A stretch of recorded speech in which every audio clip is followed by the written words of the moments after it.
Good morning, everybody. How are you? Happy Monday.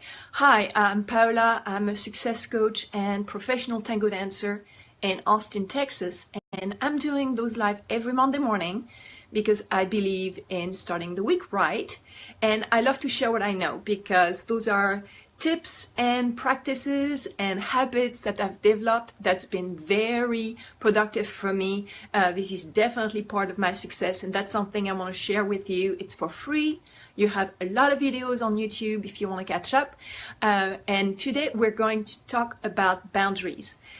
So last week I talked about the rise of feminine and the dynamics between men and women. We had the Me Too movement that is taking place, which is very relevant because it's long overdue, unfortunately. And I was having the loveliest conversation yesterday with a gentleman that brought it up because it's been interesting. You know, a lot of different things have come up with the Me Too movement because there was the idea that women were forced to express themselves and show up and share their stories. I didn't see that, but I can appreciate this is a valid point. There was also the fact that, well, men do go through sexual harassment. I completely agree with that. If we start comparing the experience that men and women have when it comes to sexual harassment, we're not going to see the end of it because emotions are valid. Regardless of the gender and regardless of the experience, emotions are valid. And everybody will experience things differently, they will process it differently, they will survive it differently. So there is a little bit of a danger and a tricky zone when we start comparing suffering or comparing experiences. I invite you to be very careful with that. But the reason why I bring up the different aspects of that movement, it's the conversation that I had yesterday was about that gentleman, and he said that he was feeling almost guilty because he may not have been as involved as he could have been, and he was hoping that maybe he would have said something or he could have said something on occasions. And I encourage you to be very careful with that because what's done is done. What's done is done, and we all do the best we can.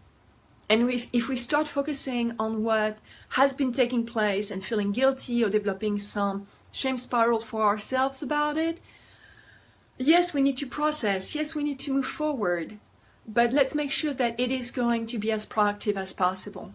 Let's make sure that when we do that, it is to help us set up new expectations for ourselves. It is to help develop new habits. It is to help develop new boundaries. So this is where we're getting to. New boundaries because things are always changing. You're changing, I'm changing, our environment is changing right now big time. It's not going to go in reverse on that one. The conversation that I had with that gentleman yesterday, I was using the analogy of a little bonfire, because when you go camping and you start teasing the embers maybe from the day after, or you start building a fire and you have a starter, and at some point the fire is going to get to such a level that, okay, it's good, it's going to keep going, we're in good shape, we don't have to tend to it as much. And that's the way I see the Me Too or the woman movement at this stage is, it's on fire. And it's gonna keep going. It's gonna keep burning. We don't have to tease it anymore. It's in good shape and we're gonna keep making it happen. So when it comes to boundaries, they're going to change because we are changing, the world is changing, the boundaries are going to change. When it comes to what we will allow in our environment or who we will allow in our environment, if we have those boundaries in place first, we are more likely to process the experience in a way that is powerful, confident, and joyful. And that's the big thing. Happiness, definitely. Confidence, feeling empowered, feeling powerful. And that was another thing that was a little bit tricky when it came to the comments about the Me Too movement, is that there was a very passionate post that I saw about a woman that said, well, you have to be powerful. You have to be empowered. You do not have to be a victim. Okay. That being said, I don't feel that we have the right to tell people how to feel, and I don't know that we have the right to tell people how to be empowered or where to tap in their power. It is very tricky. That's why modeling is so powerful. That's why invitations are so powerful. And that's why contemplating where our boundaries are to begin with is so productive. Because if I know this is where I'm going to allow people, and this is where I need to have some space and protection and safety for myself, once I see people coming a little closer, I say, no, thank you, but no thank you. This is my boundary. So I've got my ponytail this morning. I've been doing a lot of a chignon. I like to keep my hair up too. I cut my hair, so I've been doing ponytails a little bit more. But I was at a networking event, and that older gentleman was behind me, and he likes me. We have a good relationship. But anyway, I was eating my breakfast, and he passed behind me, and he tucked my hair. Yeah, I know, right? He tucked my hair, and by the way, for the ones of you that don't know me, I have a very private relationship with my hair. Hair is a body part, and I don't like people touching my hair. And a lot of people feel that way, a lot. So hair are connected directly to our nervous system. So touching hair is a little bit like, you feel there is nothing, but actually there is. And it's a little bit like touching a spider web. You know, it's connected. You think that there is nothing there, but it is. There's a big spider at the end of it. Well, at the end of my hair, there is me. And touching hair is connected to your nervous system. And for me, this is a very intimate, this is a body part. And I prefer that people don't touch it. Unless I invite you to do it, unless we have that type of relationship. And trust me, if you're wondering if you can touch my hair, chances are you can't. Or I would prefer you don't. So that person goes behind me and tucks my hair like I'm 5, right? And I turned around because I know I prefer people not touching my hair, and I already have my answer just ready to go at the go. And I turned around, it's like, hey, so-and-so, by the way, I would prefer you don't touch my hair. And that person turned around completely mortified. And I said, yeah, that's a boundary issue for me. I prefer it when people don't touch my hair. Please don't touch my hair.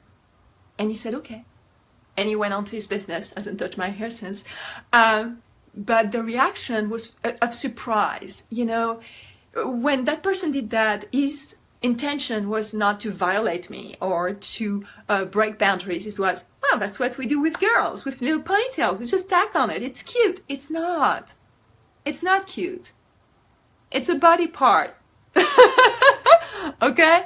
So this is for me. For some people, it may be all right, but for me, it's not. And I appreciate that people don't know that. At the same time, I'm ready to express it whenever it happens. And that's something pretty benign, right? So I invite you to consider, and that could be a very painful exercise and very time consuming. So I also invite you to be gentle with yourself. What's going to happen if you go to a job interview and the person in front of you is hitting on you? What are you going to do if you get catcalled in the street? Because it's going to happen again, right? What's going to happen if somebody that you know is doing something that is really painful for you? So that's what I invite you to contemplate. And those are different degrees of what's going to happen, because it's going to keep happening. Unless we dig a hole and we just cover ourselves and we never get in contact with anybody else ever again, it's going to keep happening, and we're going to need to set our boundaries for no other reason than to protect ourselves, if not physically, emotionally. Because every time something like that happens, it wreaks a lot in our heart and our head. So if we know in advance what our boundaries are and how to express them, you're going to save so much time.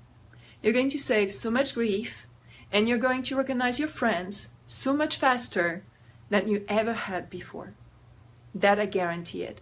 So if you have any comments about that, if you want to share any story, or if you want to add to the conversation, please let me know. I'd love to hear from you. Otherwise, other videos are available on my YouTube channel. And until next week, reach for the greatest version of yourself. You can do it. Bye-bye.